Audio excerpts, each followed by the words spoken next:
Welcome to Urban American Stories. Don't forget to like, subscribe to the channel, and turn on notifications. The sound of axe against wood echoed down Maple Grove Road as Kevin Brown desperately tried to make his way through the dense row of magnolia trees blocking the entrance to his property.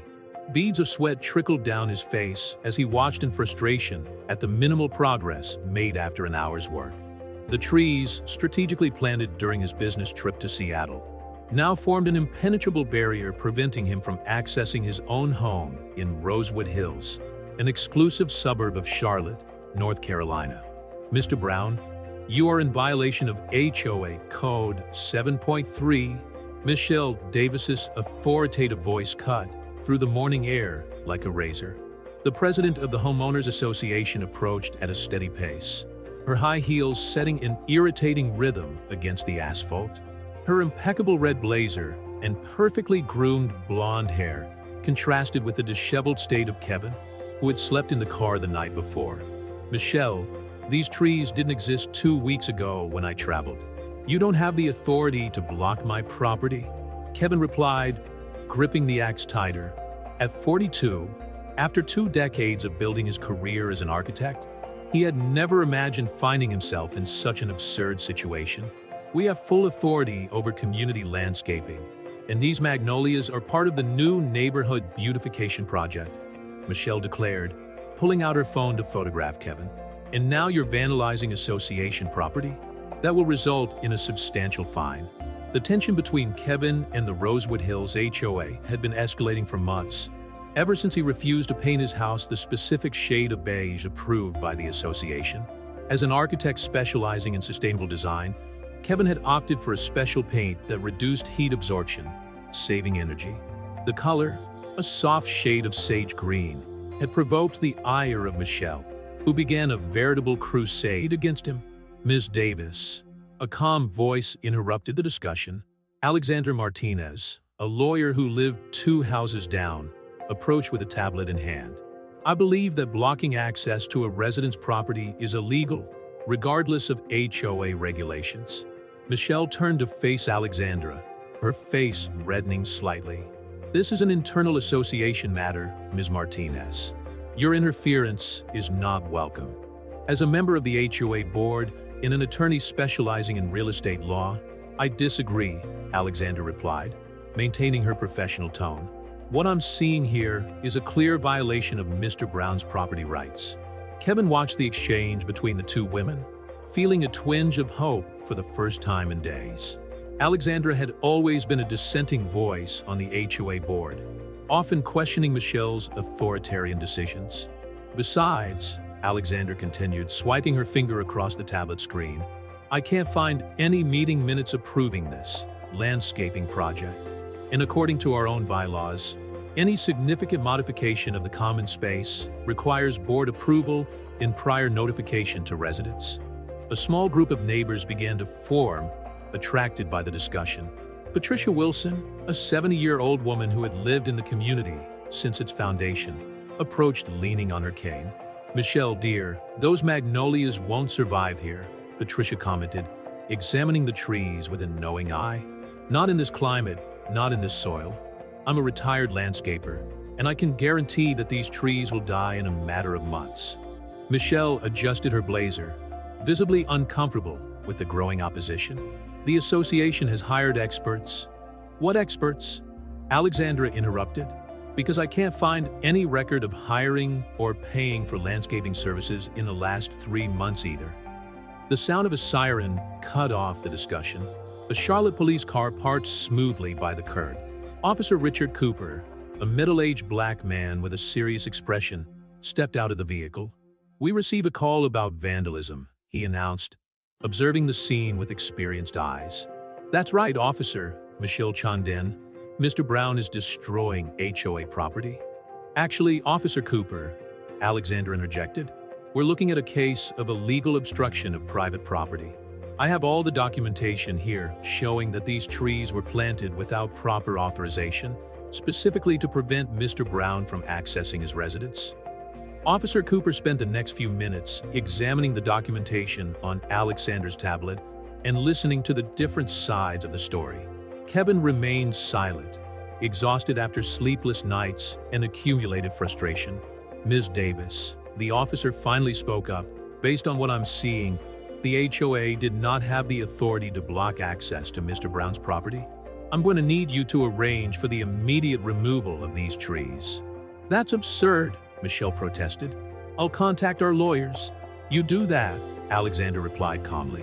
In the meantime, I suggest you consult Section 143 of the State Civil Code, which deals specifically with unlawful obstruction of private property. The penalties are quite severe.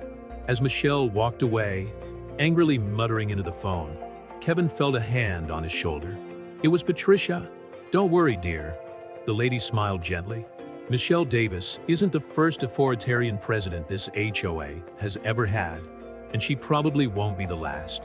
But there will always be people willing to fight against the abuse of power. Alexander approached with a business card. I'm going to represent you legally in this case, Mr. Brown.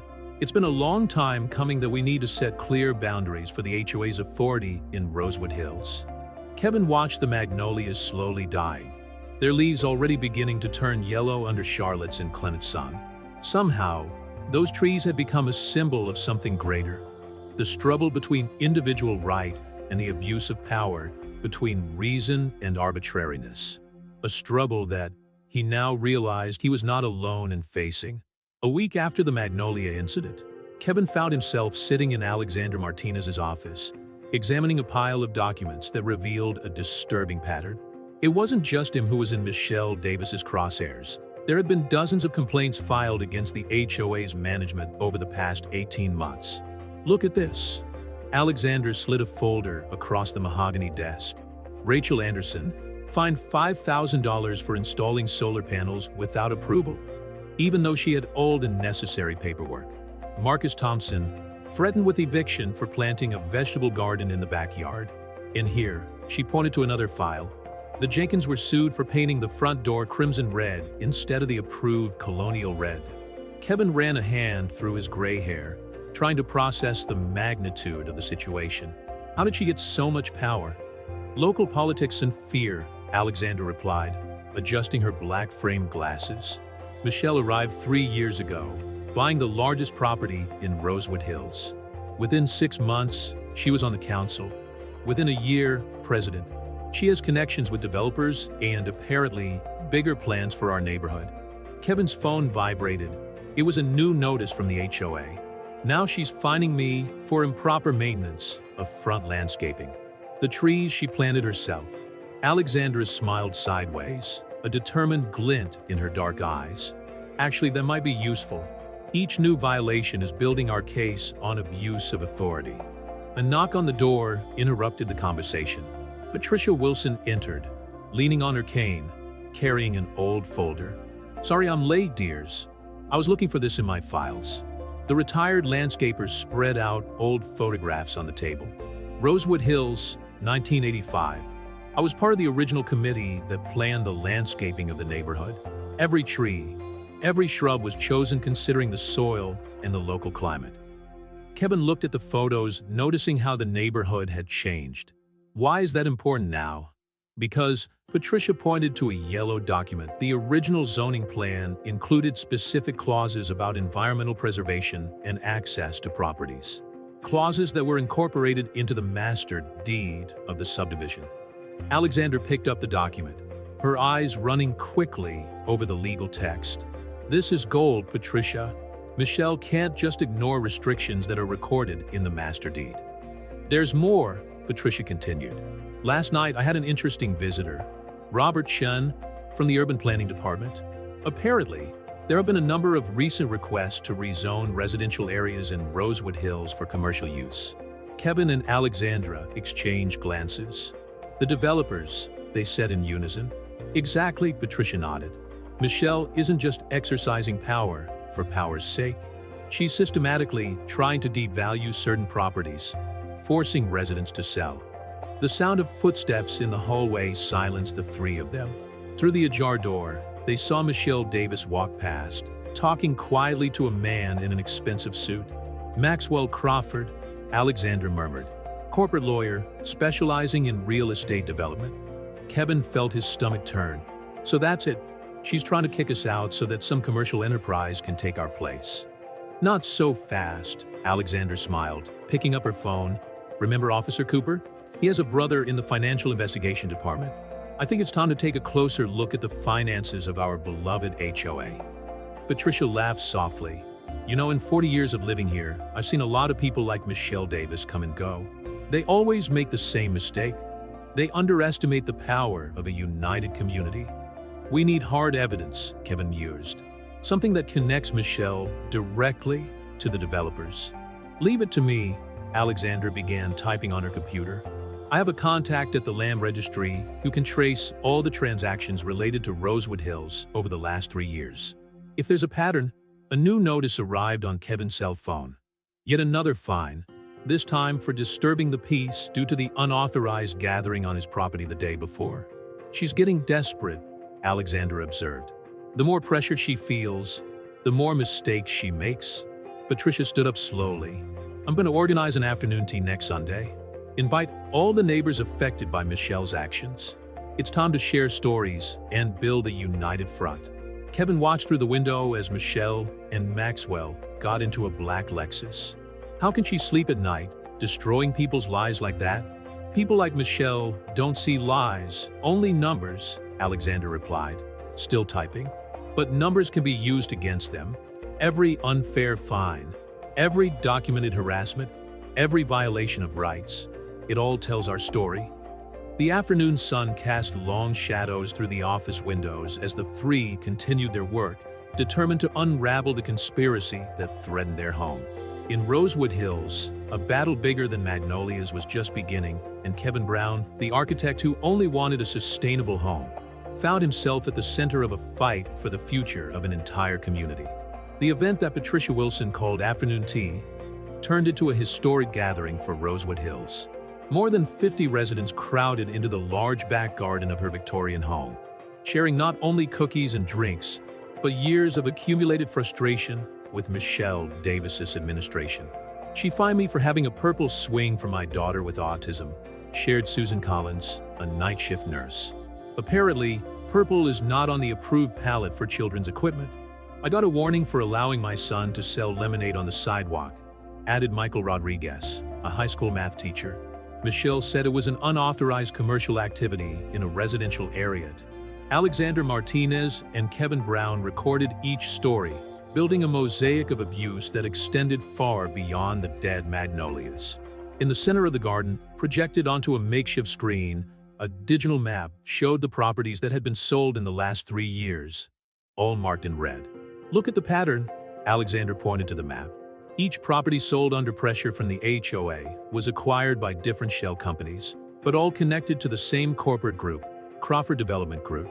A murmur of indignation went through the crowd. Kevin recognized the last name. It was the same as the lawyer who often visited Michelle. But why so much effort for a few suburban houses? Asked a voice from the back. Patricia, who was serving mint tea grown in her own garden, replied, because they're not just houses. Robert Chun from the planning department showed me this. She gestured to Alexandra, who changed the projection to a new map. This is a proposed design for a new light rail line connecting Charlotte to the airport. And guess where it goes through? Rosewood Hills, the crowd replied in unison. Exactly, Alexander continued. If approved, the project will multiply the commercial value of these properties, but only if they are rezoned for commercial use. Kevin felt his cell phone vibrate. It was a text message from Officer Cooper. We found something. I need to talk to you. Now, discreetly, he showed the message to Alexandra, who nodded. Patricia, can you continue? While Patricia took charge of the meeting, Kevin and Alexandra headed to the Charlotte police station.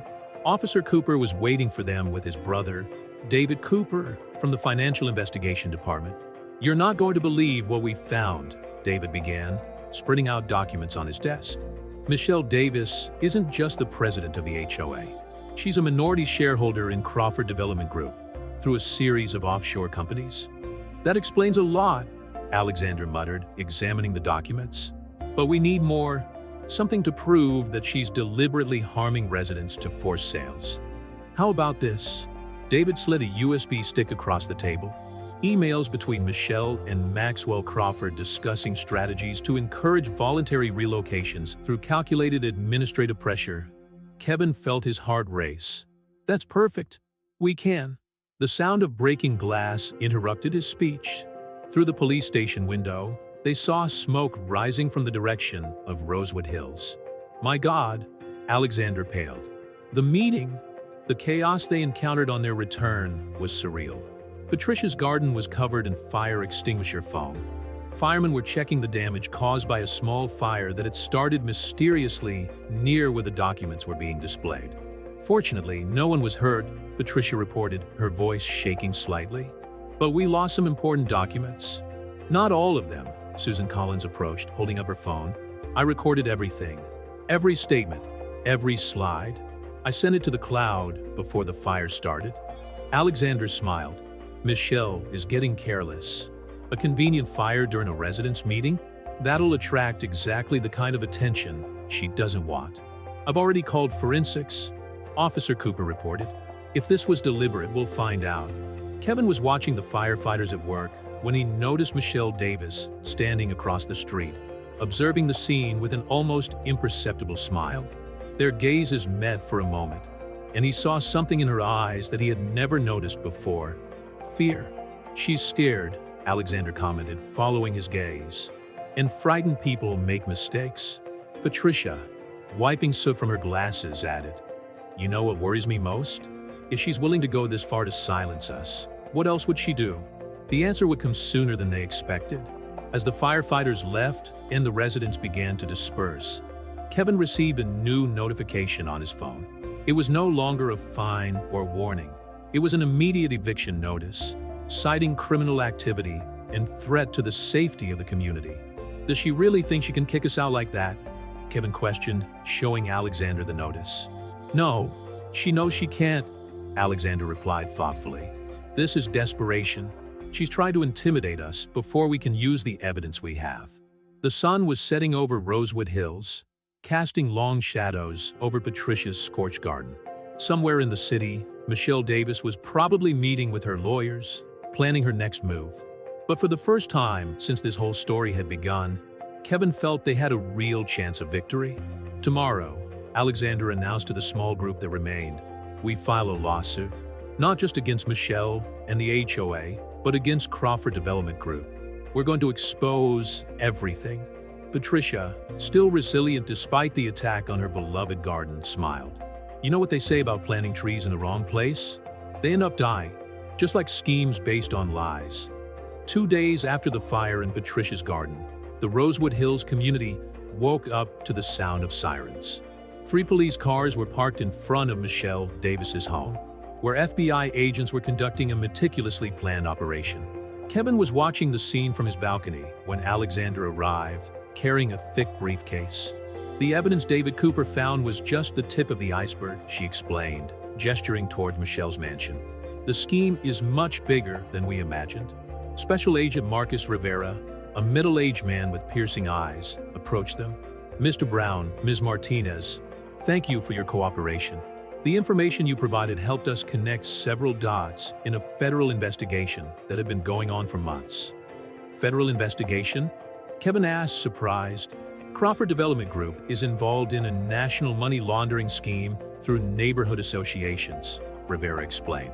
They identify communities near future urban development projects, infiltrate people like Michelle into local HOAs, and then start pressuring residents to sell. Alexander nodded. What about the absurd fines? The arbitrary rules? All part of the scheme, Rivera confirmed. The money from the fines was laundered through shell companies and reinvested in undervalued properties. Michelle received a considerable percentage for her role. Inside Michelle's mansion, agents removed boxes of documents and computers. Michelle herself, dressed in a pink silk robe, watched in silence as her fortress crumbled. Patricia Wilson arrived with a limp, leaning on her cane. Look at that, she commented, observing the scene. 40 years of looking after this neighborhood, and I never thought I'd see anything like this. Ms. Wilson, Officer Rivera greeted her. Your historical records of the neighborhood were instrumental in establishing the HOA's handling standards. A black car approached at high speed. Maxwell Crawford had arrived. The corporate lawyer jumped out of the vehicle, adjusting his expensive tie. "Michelle," he shouted, "don't say a word without." "Mr. Crawford," Rivera interrupted, presenting a warrant. "How convenient to meet you here. We asked some questions about certain financial transactions at Crawford Development Group." Maxwell's face paled visibly. Michelle, watching from the doorway, let out a bitter laugh. "Do you really think I came here on my own, Maxwell? What a brilliant idea it was to turn a respectable architect into your local puppet." Kevin then realized something he hadn't noticed before. Michelle Davis wasn't just a one-dimensional villain, but a piece in a much bigger game. "Ms. Davis," Alexander spoke up, "there's still time to do the right thing. The residents of Rosewood Hills deserve to know the whole truth." Michelle looked at Maxwell, then at the agents who continued to remove evidence from her house, and finally at the neighbors who gathered to watch her fall. Something in her countenance changed. "Do you know why they chose you as their main target, Mr. Brown?" she asked Kevin. "Because your house is exactly where they planned to build the central station of the light rail. The project would be worth millions." The next 2 hours were surreal. Michelle revealed details of a conspiracy that stretched across 3 states, involving local politicians, developers, and several HOAs. The scheme had begun years before she arrived in Rosewood Hills. Every fine, every absurd rule, every pressure on residents. It was all part of a bigger plan, she explained to the agents. "I just got carried away by the promise of power and money." Susan Collins, who had managed to capture the testimonies from the previous meeting on video, was now documenting everything with her phone. "For the historical record of Rosewood Hills," she explained with a smile. As the morning progressed, more shocking details emerged. It was discovered that several of the front companies used in the scheme were registered in tax havens, and that the light rail plan had been manipulated through bribes to public officials. "How did you find out about all this?" Michelle finally asked Alexandra.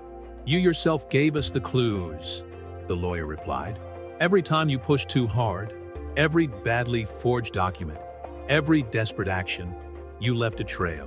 We just needed to put the pieces together." Agent Rivera approached again. "Ms. Davis, we'll need you to accompany us to the federal police station for a formal statement." As Michelle was led to a car, Patricia approached her. "You know, honey, you could have been an excellent HOA president if you had used your talent to unite the community instead of trying to destroy it." Kevin watched Michelle get into the police car, reflecting on how a simple dispute over magnolias had revealed a much larger conspiracy. Alexandra touched his shoulder. "This isn't over yet. We have a lot of work ahead of us to reform the HOA and make sure something like this never happens again." "At least now we know what we're fighting against," Kevin replied, watching the sun rise over Rosewood Hills, a neighborhood that, despite all the attempts to corrupt it, had found strength in its unity. Maxwell Crawford was escorted to another car, still trying to make calls on his cell phone. Patricia, with a satisfied smile, began to plan the restoration of her garden. And throughout Rosewood Hills, neighbors began to gather, no longer in fear, but with hope for the future of their community. The courtroom at Charlotte District Court was packed the morning Michelle Davis accepted her plea bargain. The residents of Rosewood Hills occupied almost every available seat, witnessing the moment when their collective nightmare finally came to an end. "I plead guilty," Michelle's voice echoed through the room, very different from the authoritative tone she usually used at HOA meetings. Her characteristic red blazer had been replaced by a discreet gray ensemble, and her eyes, once sparkling with arrogance, now showed resignation. Kevin Brown, sitting between Alexander Martinez and Patricia Wilson, watched the scene with a complex mixture of emotions. The last few weeks had revealed a web of corruption that went far beyond their dead magnolias. Crawford Development Group had been exposed for manipulating HOAs in dozens of communities in 3 different states. "Your Honor," Federal Prosecutor Thomas Henderson addressed the judge, "the settlement includes full restitution to all affected residents, as well as the defendants' continued cooperation in investigating other similar schemes." Judge Eleanor Blackburn, a 7-year-old woman known for her unwavering integrity, adjusted her glasses as she examined the documents. "Ms. Davis, before I accept your plea bargain, I would like to hear your explanation to the community you have harmed." Michelle stood up slowly, her hands shaking slightly as she held the microphone. "When I was approached with this proposal, I was broke," she began, her voice breaking. "My architectural firm had closed during the recession, and Crawford Development offered not just money, but power. They made me believe that I was helping urban development, modernizing outdated communities." A murmur went through the room as Michelle continued. "But the truth is that I became exactly the kind of person I had always despised. I used regulations and fines as weapons. I turned a community into a battlefield. And for what? So that developers could profit from the suffering of others." Alexandra leaned towards Kevin, whispering, "She's being honest. I've seen the financial records. She really was broke when it all started." Patricia, who had become a kind of moral conscience for the community, shook her head. "The tragedy is not just what she did, but what she could have done if she had used her talent for good." Judge Blackburn studied Michelle for a long moment before speaking. "This court accepts your plea, Ms. Davis. Your sentence will include 18 months of house arrest, 5 years of probation, and a lifetime ban from participating in any neighborhood association or similar entity." As the session drew to a close, the residents of Rosewood Hills gathered on the steps of the courthouse. Susan Collins, still holding her phone, was organizing a WhatsApp group for HOA reform. Michael Rodriguez had already prepared a proposal for new bylaws that would guarantee transparency and clear limits on authority. "You know, it's ironic," Kevin commented, watching the movement. "Michelle wanted to divide us, but she ended up uniting us more than ever." Alexander smiled, putting her briefcase away. "And now we have work to do. The new HOA needs to be structured so that this never happens again." "I already have some ideas for that," Patricia interjected, her eyes twinkling. "First, we need to restore the original sustainable landscaping plan. Second, create a rotating council that prevents the concentration of power. And third," she paused dramatically, "plant new trees. Native ones this time." The mention of trees made everyone laugh, remembering how it had all started. Kevin's dead magnolias, which had initially seemed like a personal problem, had become the catalyst for a complete transformation of the community. That afternoon, as residents gathered in Patricia's restored garden to discuss the future of Rosewood Hills, the spirit was one of renewal. Robert Shun, from the Urban Planning Department, presented a revised version of the light rail project that would preserve the integrity of the neighborhood. Alexander coordinated the formation of an oversight committee to ensure that HOA funds were used appropriately. "You know what impresses me the most?" Kevin commented to Patricia as they watched the meeting. "How we managed to turn something so negative into an opportunity for positive change." Patricia smiled, adjusting her cane. "That's how real communities are built, dear. Not through rules and fines, but through people who care about each other." The sun was beginning to set over Rosewood Hills, casting a golden glow over the houses that meant so much to their residents. The scars of the Michelle Davis regime were still present. Fences that needed to be removed, gardens that needed to be restored, trust that needed to be rebuilt. But there was also something new in the air: hope. Kevin looked at his house, thinking of the dead magnolias that had started it all. In their place, he and his neighbors planned to create a community garden, a symbol of the new spirit of Rosewood Hills. Alexandra had already drafted new bylaws that would protect residents' right to make sustainable choices for their properties. The true test of a community, Patricia philosophized, watching the neighbors interact animatedly, is not how it handles the good times, but how it recovers from the bad.